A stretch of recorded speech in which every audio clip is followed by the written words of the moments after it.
Hello folks, today let's go on another trip back in time and across land and sea to join us on our big trip around Europe, and as always the promise, only 28 of our 28,000 photographs for today's update. Now, this one's quite cool. This is right back at the very start of the trip when we had just crossed over into France, and we noticed that right near our camping spot was this mysterious concrete dome in the ground, and when we paid the guy at the entrance and went in, we found that there's this huge interconnected sequence of tunnels and silos which were designed to be the launch site for the V2 rockets back in World War II. And all this stuff we didn't know, Hitler had planned to launch a major offensive of the V2 rockets from this site, which was close enough to potentially raze London to the ground, and if D-Day had happened just a few weeks later, that attack might have happened.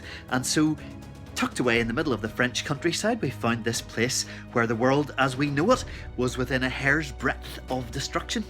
Now, we noticed on one of the information boards that the rockets were only designed to be launched at this place. It was called La Coupole, but there was another place called Peenemünde in Germany where the V2s were actually designed and developed and built. And so we thought we'd better keep our eyes open on the map. It'd be really interesting to kind of connect up the story and visit Peenemünde as well if we ever stumbled across it.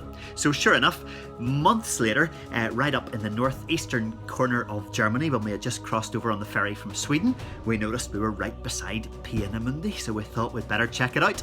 So again, standing almost forgotten and forlorn in the middle of nowhere, this is the place that nearly changed the war and changed the world forever, with a replica of the V2 standing outside, and then all of these echoing, empty, crumbling corridors and offices.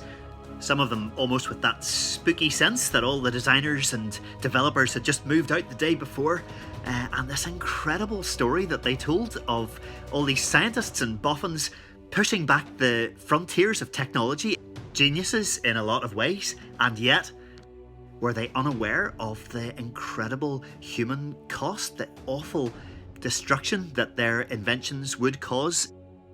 Peenemünde was one of Hitler's pet projects. It was designed to build 100 V2 rockets per day.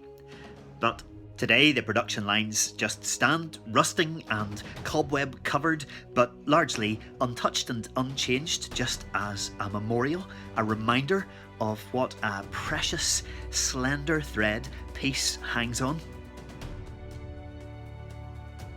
And one final little, slightly ironic detail, the top scientists behind the V2 after the war were bundled out of Germany in hush-hush secrecy, brought to America, and became the top boffins behind the space race. And so this... That's one small step for man, one giant leap for mankind.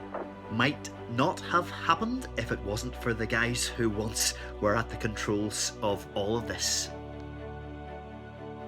And finally, fascinating and moving and powerful as all this was, my favourite photo of the day is this. What kind of sci-fi nerd would I be if I wasn't tempted to push the big red button?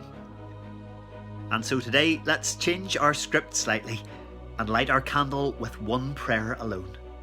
For peace. We've seen from history how precious peace is.